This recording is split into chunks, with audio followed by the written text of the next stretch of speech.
2Fort is undeniably one of the most beloved maps in TF2, and with good reason. Many players, myself included, enjoy spending hours on end just having fun and goofing around on the classic map. For beginners, 2Fort is often seen as a welcoming entry point into the game, where they can learn the ropes and get a feel for TF2's mechanics. However, I believe that this may not be the best use of their time.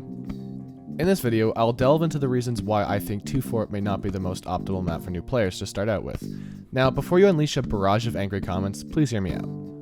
One of the reasons why 2Fort is so popular is because of its simplicity. For new players who join the game, confusing hallways or tiny choke points can be overwhelming. Instead, they prefer big open spaces, which 2Fort delivers on. Although not entirely open and big, the most important parts of the map are the large open middle ground, which includes the bridge, water, and battlements. Additionally, there are some somewhat open areas like the courtyards, the main area outside the spawn doors, and the intel rooms. Everywhere else tends to be a bit smaller, but that's how maps are designed.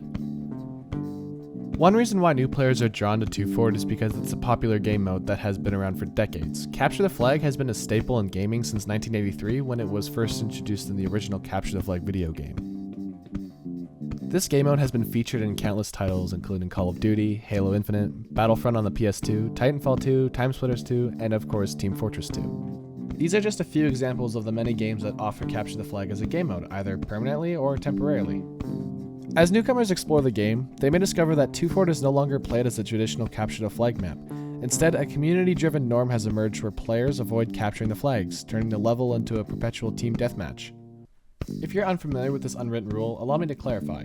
While the flags still exist, they are rarely captured except when completing a contract. This map is popular among new players, but you'll also find intermediate players and veterans frequenting these servers for the same reasons. It's a relaxed game mode where you can join and casually take down opponents, whether you're a dedicated soldier or a heavy trying to taunt kill with the holiday punch. The game is designed to be casual, which is precisely what the casual game mode in TF2 is all about. I believe that some players join 2Fort because other game modes can lack the sense of casual play, making 2Fort the most laid back of all maps. That's simply my opinion though. After presenting a dilemma, I pointed out that 2Fort may not be the best map for new players to improve their skills. Although I stand by my initial statement, I feel that 2Fort serves primarily as an aim trainer for beginners and lacks the balanced gameplay found in other maps. Some classes may struggle on this map while others excel, which can hinder overall progress. To new players, I suggest exploring other maps to improve your skills more efficiently rather than solely relying on 2Fort. Let's discuss the concept of class synergy, which I often mention. It's a vital concept in TF2 referring to how well different classes work together. Unfortunately, 2Fort has very little class synergy, making it challenging for most classes to perform well on this map. Typically, you will find engineers setting up in the intel and turtling, as 2Fort doesn't encourage aggressive gameplay for engineers. Some may argue that an engineer can place their sentry on the bridge or battlements, but it still results in turtling. One of the reasons why NG tends to turtle in this game is because the objective remains stationary, which discourages players from moving to another control point or pushing the payload cart. CTF in general tends to encourage turtling. Although Spy may have flank routes available, he becomes useless when faced with multiple sentries guarding the intel. This game mode can create a domino effect, not to be confused with the communist ideology. Each class complements the others and maintains a delicate balance. For example, a sniper can take out a heavy, but a spy can take out the sniper. However, a spy may fall to a pyro, and a pyro may fall to a heavy unless they can air blast. But today, let's set aside the topic of balance. My main point is that rendering a class useless can have a ripple effect on all other classes. Even with weapon changes and unlocks, certain playstyles can be still limiting. For instance, if you choose to play as a gunslinger engineer and push forward, you may find yourself stuck defending your sentry, or simply running around with a shotgun like a scout. Similarly, the sniper is often restricted to a single spot in the battlements, leaving them vulnerable unless they can consistently hit their shots. This brings me to my next point. In my opinion, 2Fort seems to be primarily focused on sharpening one's aim rather than providing a range of combat scenarios. The map features cramped or open areas, such as the main open bridge. Unfortunately, this can limit the potential for improving one's skill as a sniper, for example, since the player is largely restricted to shooting from the battlements. The lack of opportunities for repositioning also means that players are not rewarded for exploring new tactics. Basically, because of how the map is designed, it limits the playstyles available to you. You don't have much opportunity to find new flank routes or sightlines.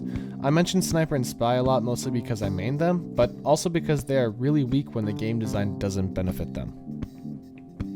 In my opinion, the 2-Fort map and CTF game modes suffer from a lack of variety when compared to other game modes and maps. While it has historically been a capture the flag game mode, it has essentially become a team deathmatch mode, which doesn't provide the same level of strategic learning as other game modes.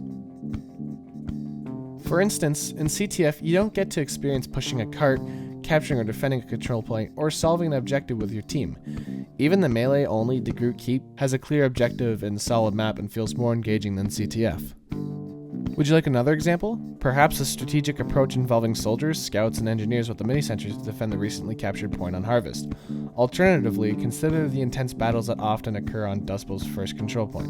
Unfortunately, the experience on 2-Fort can be summed up as a frustratingly chaotic due to over-aggressive scout players solely focused on personal achievement. In essence, to play 2-Fort is to accept defeat.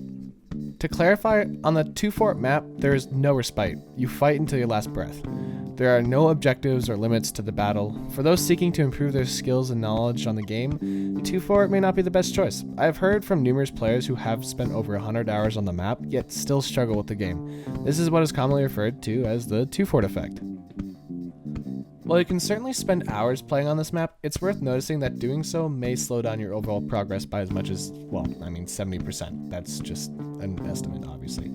If you're hoping to improve your skills in TF2, it's worth considering spending your first 100 hours playing modes other than CTF. Of course, there's nothing wrong with enjoying a few hours on 2-Fort if that's what you're into.